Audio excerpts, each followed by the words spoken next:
Hey, GW coming live twice in one day. I know it's crazy. I just got done watching the Gingerdead man. Like I said, I'm just still waiting for my car to get done. But anyway, I want to elaborate on this film. This film is what I would like to call stupid fun. It's actually a pretty neat premise, and like I said, it harkens back to Krampus. That scene where all the gingerbread man try to kill, attack the family. This one has uh, echoes of Gremlins, I think, is a way to put it. But story's quite interesting, sort of a child's play deal. What we got here is a deranged patron who, in the beginning of the movie, he's also played by the patron is also played by Gary Busey, believe it or not. So Gary Busey is in the middle of killing a bunch of people in a small, quiet diner, and he opens fire on the Lay family. He kills all but one. Kills all but one, believe it or not. So he kills all the Lay family, all but the daughter, whose name is Sarah Lee, played by Robin Sidney. She's pretty awesome in this film, even though this is B-movie fare. Basically, the story is during the trial, Sarah's testimony sends Millard to the electric chair, and ashes are sent to his mother. This is where it gets kind of unique. His mother mixes her son's ashes with secret gingerbread spice and cookie mix, which makes its way into Sarah's bakery. And of course, I don't need to tell you what happens next. One thing leads to another. They throw the batter and the seasoning into the vat, and you have yourself a 12-inch walking, talking, killing little cookie. The thing I liked about this film is that A, it's pretty short. It doesn't overstay its welcome. B, there is some cool killings in it. And C, I think the thing that I really like the most is that Gary Busey actually does the voice of the thing instead of having it CGI'd.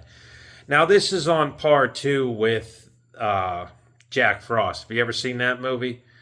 That was a cult movie that came, I think, after this. It wasn't done by Full Moon, though. But Jack Frost was about a guy who was supposed to get executed, and the prisoner truck ran into like some chemical thing, and he turned into a killer snowman. Did you guys ever see that? First one's cool, second one sucks. Stay away from the second one because it takes place in Hawaii, and it's totally ridiculous. It's just like the shark in Jaws. This one's actually, like I said, very, very entertaining. It's very stupid, very entertaining. There's actually some cool kills. You get a knife to the head. There's a finger chopped off.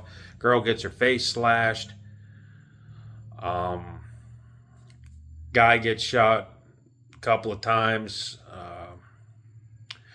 Really wasn't too gory, but it was gory enough, and it was done, as a sort of horror comedy movie. You could look at it.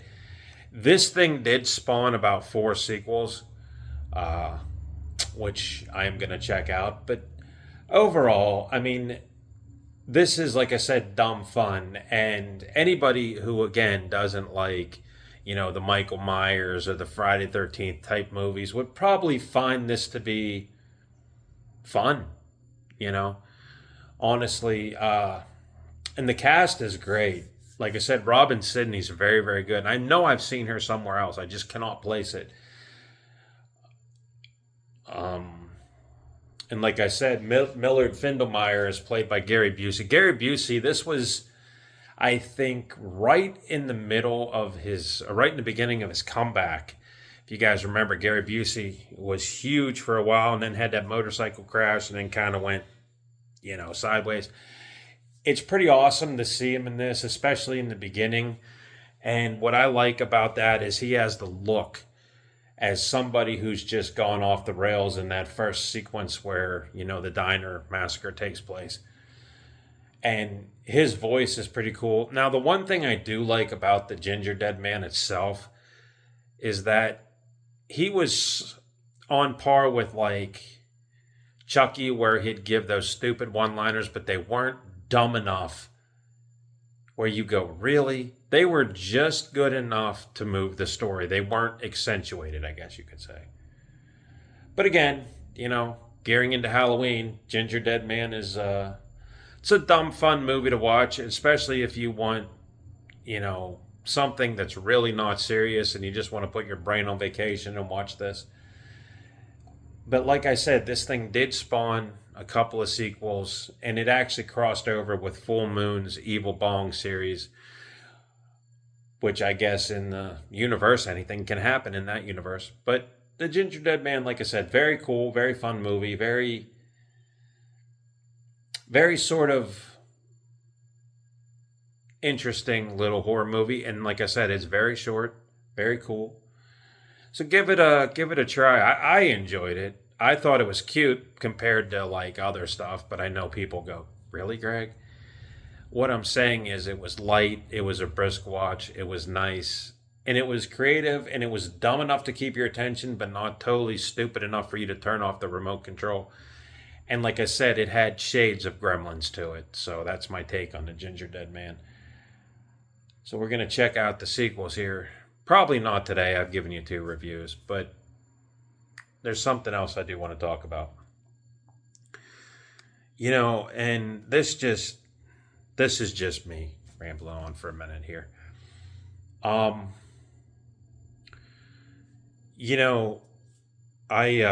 picture was in the paper, and it wasn't my name. Like, you don't see my name. It's just me and my wife. And we went down, like I said, to the fall festival, and I mentioned that, in a couple of reviews back.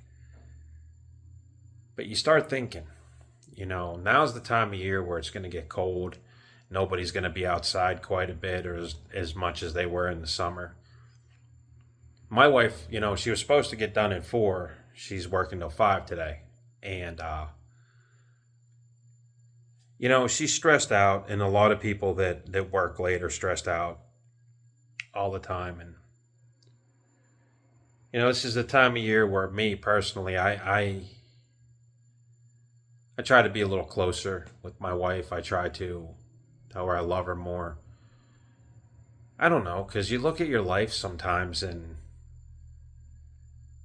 you just are very appreciative of things. And this weekend was not a good weekend, guys. That's why I wasn't doing any movie reviews.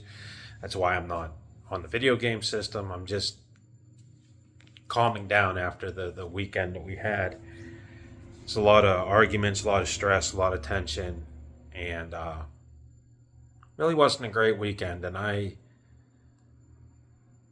told my wife what's really bugging me. And some of you guys know this, some of you guys don't, but I'm going to let you in on this. That I still am upset that my grandma had passed away like last year. And I'm the type of person that'll bury something deep down and ignore it until it comes up and screws up, whatever I got going. And my wife had realized that somewhere along the line I changed because dust. Because she noticed like I was being different, like I was short, I was mad at everything. And I told her, I said, you know what? I said, my grandma has been around a long time. And I know she's gone. I know that there's nothing I can do. But I never let it run its course. I kept fighting it. I kept, holding it down. And from time to time, it bugs me. And then I just get mad at everything else. And because of that, I know there was a lot of tension in the house. I never took this to work. Because after me and my man Mitch, we had a long talk. And straightened me out on that. And I appreciate that. Thank you, Mitch. But it's just that. And sometimes it comes and goes, And I don't know. It just makes me mad because I know in the long run, no matter what people do, they can't stop death. You know what I'm saying? Like they can't do anything to to soften the blow. You know what I'm saying? And it just, like, sometimes you regret things or you double think things, and I know I'm guilty of that.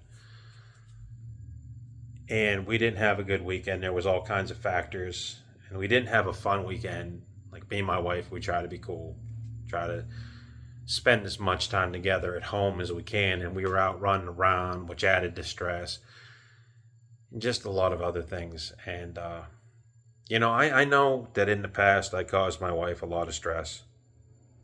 I think that's in the cardinal rule when you get married. It says cause your wife stress. No, I'm kidding.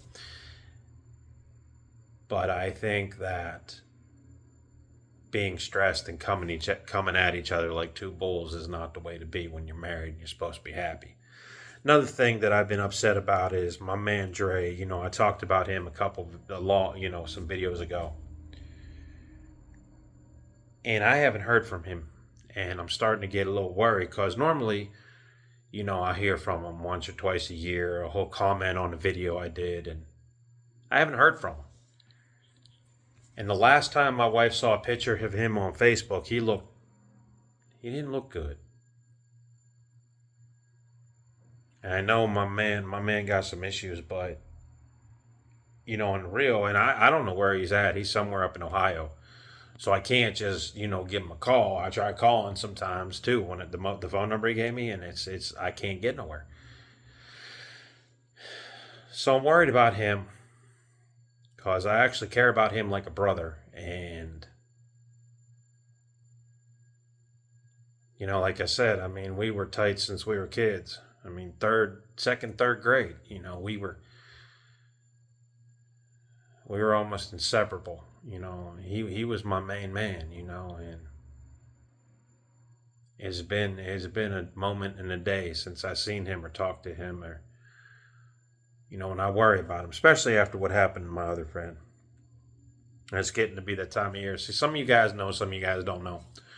So I'm just going to share this with you, and then I'm going to get off here because this is like really deep. And I'm just telling you to get it up out of my chest. Maybe you have a situation like this. Maybe you don't. I don't know. But you guys watch all my videos, so it's only important that you understand a little bit about me, what I go through, and what I'm thinking in my head sometimes. And it's not the Gingerdead Man. It's not Arcade. It's not Toxic Avenger. I mean, I just tell you this stuff because I think it's all right. I think it's cool. But a couple years ago, so I'm going to get into this. There's some real serious stuff here. Years ago, I had a best friend named Josh Guerrero. And he would come over to my house. They lived in Ohio as well. And I met him. I had a job at the Castle Cheese plant, which is now all automated. But when I was unemployed, I got a job there and I met him. And I really liked him. We clicked right off the bat. We worked in the same department in the cheese place. We were making Parmesan cheese for schools and prisons, daycare centers, stuff like that. Worked there about a month, and the job fell apart, but at least I got to meet one good friend, And Josh, my first day, said to me, well, I want you to meet my wife. He always talked really fast. He's like, I want you to meet my wife. I said, all right. He needed $1 for pop, they had a pop machine. He needed $1 or something for pop, so I gave him one, He's like, I'll make you a movie, any movie you want. Well, the greedy part of me was like, all right, dude, you gonna find a movie? I said, all right, so I gave him a challenge. I said, I want you to get the Jenna Jameson movie, Wicked Weapon. It's an adult movie, obviously, right? I didn't expect Josh to really go get that movie, but you know what he did? He went and got that.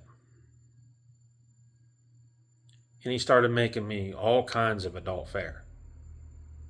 And I said, Josh, why are you doing this? He said, because you're nice to me. I said, yeah, dude, but you can stop anytime. Josh wouldn't have it.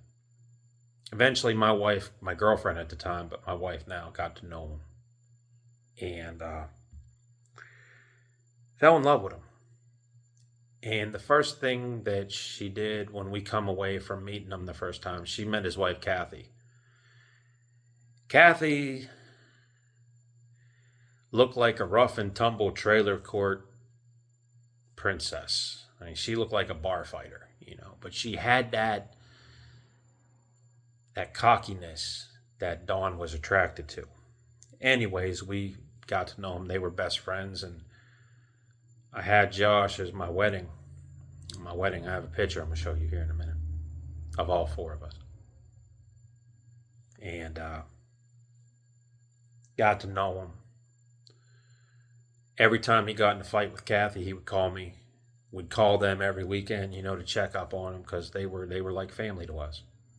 Saw them every chance we got. We did everything together. We hung out at the Clearview Mall when it was booming. We went to eat pizza. We took their daughter to Chuck E. Cheese at one point.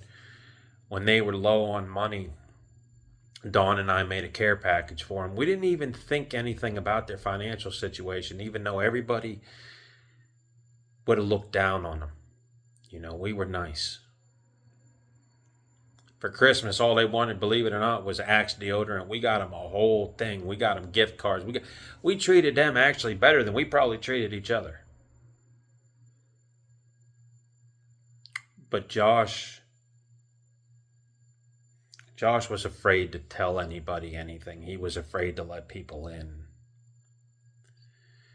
He would keep things from Kathy that he would tell me about.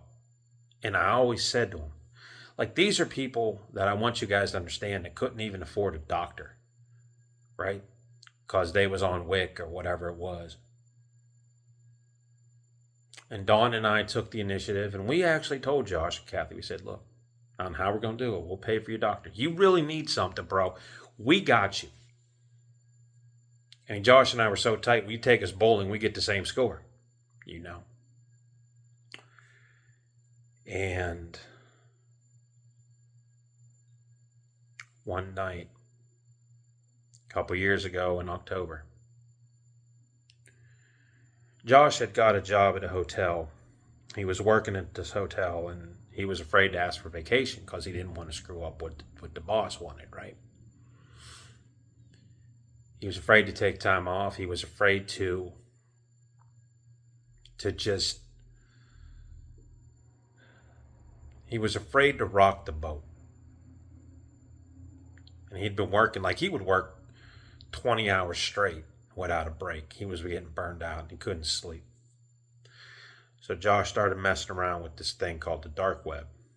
Josh, before I go into that real quick, Josh actually got a letter from the FBI because he would go to this flea market and sell, copies of brand new movies. And I told him, I said, dude, do not sell brand new burnt movies, man. He would rent the latest Lethal Weapon movie, right? Burn it and then sell it, for half the cost. So he got a letter from the FBI. And I'm like, dude, I told you. He also told me when the interview was streaming for free and you could grab it, he sent me the link to it and I burned it. It was on Christmas, the year before he passed away. It was that Christmas before he passed away. So, yeah, that was in December. He passed away in October of that year, the next year. So, in October, his birthday was coming up. And I think it was October 29th, as a matter of fact. He had gotten an argument with Kathy over something. And this is about 3 or 4 years into us knowing him. I mean, they came over to my parents' house. We did everything together. We really did. I really loved Josh and Kathy.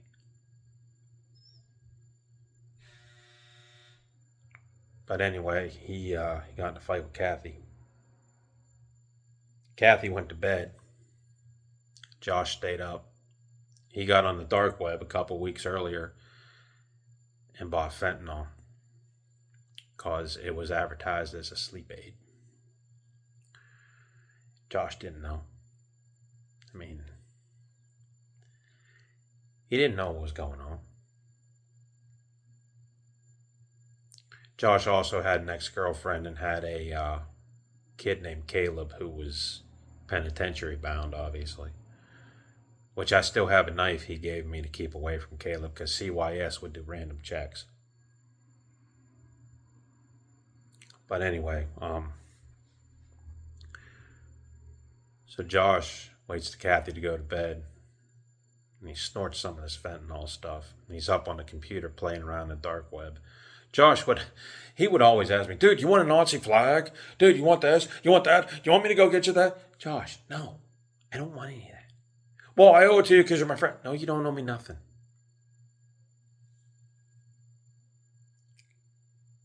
But he took fentanyl because, like I said, he couldn't sleep. And also his tooth was bothering him. We were at the farm show that year, which would have been August.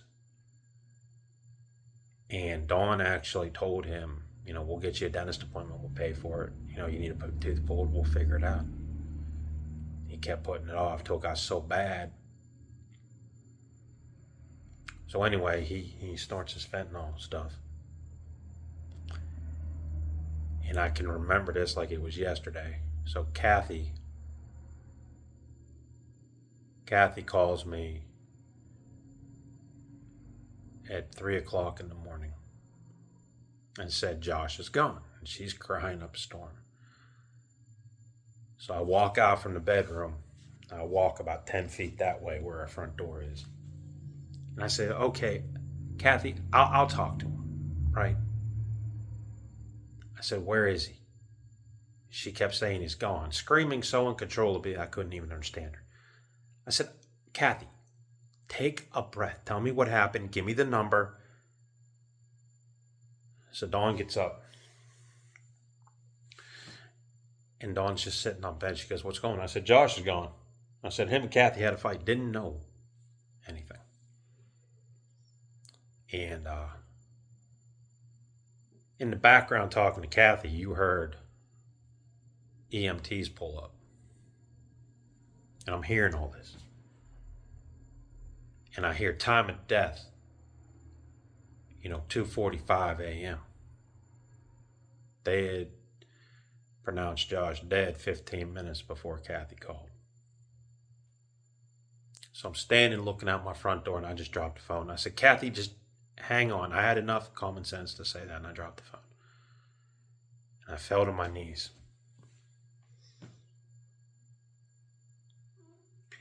And I couldn't even cry.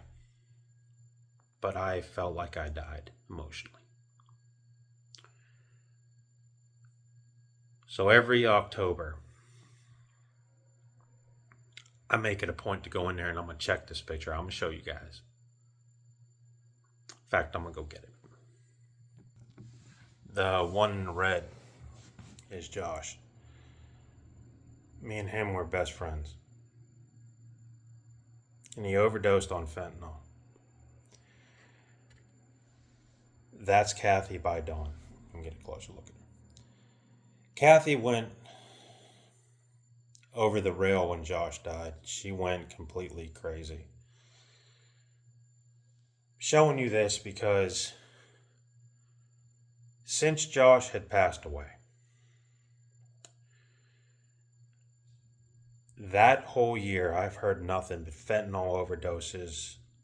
And I heard, hey, we're going to combat fentanyl. But Josh was so full of life at our wedding. And he really made me feel better because I think they got married at the JP, him and Kathy. But like I said, Kathy flew off the rail after Josh died. And I know it's weird, but every now and then, I feel like sometimes Josh is the reason I get into stuff. He got me into UFC. He got me into all kinds of stuff. We would watch the same death matches. Josh had a habit of being able to get any program, anytime, anywhere for you. But every October, it's kind of like I'm not 100% because of what happened. And like I said, Kathy flew off the rail. After Josh's death, Kathy called me in a drunken stupor, called us.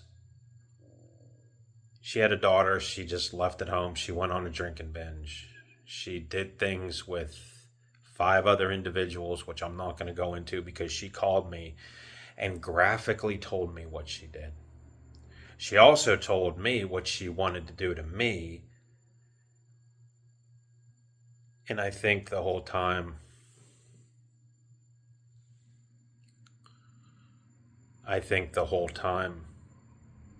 she was dying herself. Me and Kathy have never spoke because Kathy got married to somebody who doesn't like us, somebody who never got the chance to know us, and somebody who, when we'd call, basically tell us where to go. So Kathy and her daughter, we haven't heard from again. Josh actually told me that if anything happened to him or Kathy,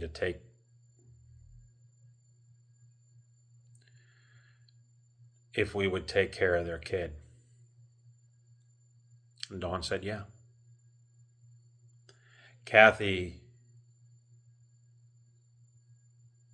I don't know what she did. I don't know where she's at.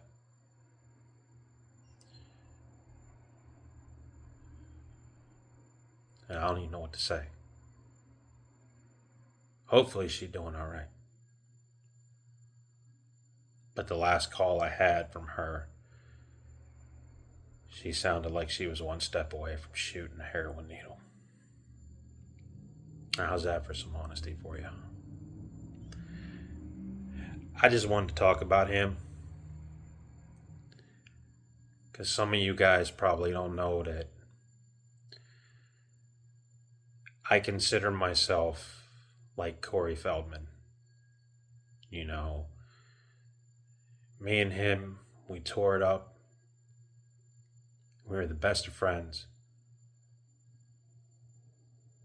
And he died because of some stupid drug. And I tried telling him, give me a call. We'll talk. He never did. I think he was too afraid. Or he didn't know how to talk. But I'm going to leave y'all with that because, that's some real deep down stuff. Josh would have loved the gingerdead man if he didn't already say it.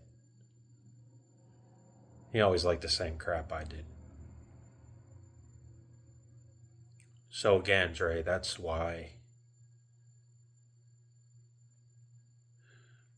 it's kind of why I need to talk to you, man. But I don't know where you're at, but I hope you're doing all right. If nothing else, this is probably one of the most personal YouTube videos I've ever done. And I didn't even plan on it, but some people are very interested in my life. Apparently the cat is too. And I just wanted to share a little bit of real truth with you guys. Josh is the reason that I never screw with drugs. I'm not ever going to.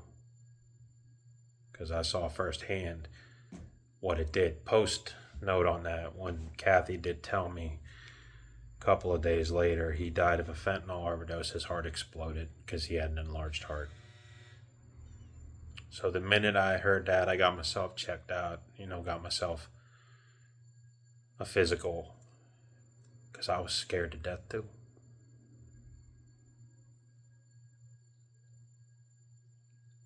That was a rough one, guys. That was bad.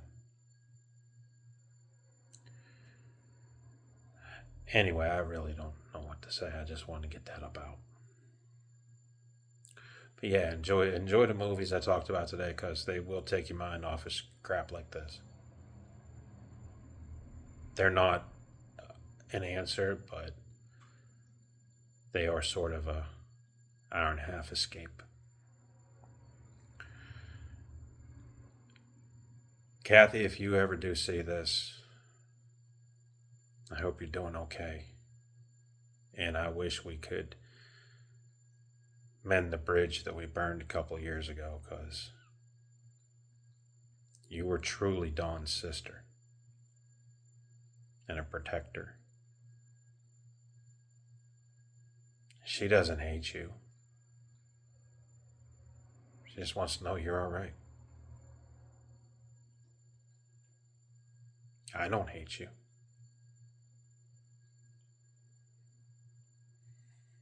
Kind of miss you sometimes. It's like I miss Josh. Guys were the closest thing to family without being family.